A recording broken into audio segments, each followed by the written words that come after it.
fare rete, come si dice sempre, è la cosa più importante. Noi come amministrazione comunale stiamo puntando moltissimo sulla sensibilizzazione dei più giovani, perché chiaramente tante volte l'attenzione, soprattutto per quanto riguarda i tumori al seno, è rivolta alle donne che hanno più di 50 anni, da 49 anni in su, mentre invece ci si è resi conto, soprattutto negli ultimi anni, che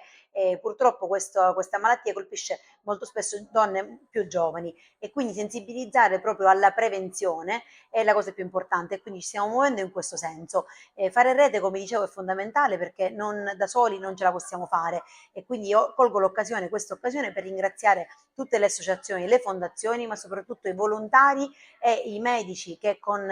grande senso di abnegazione mettono a disposizione la propria professionalità a titolo assolutamente gratuito.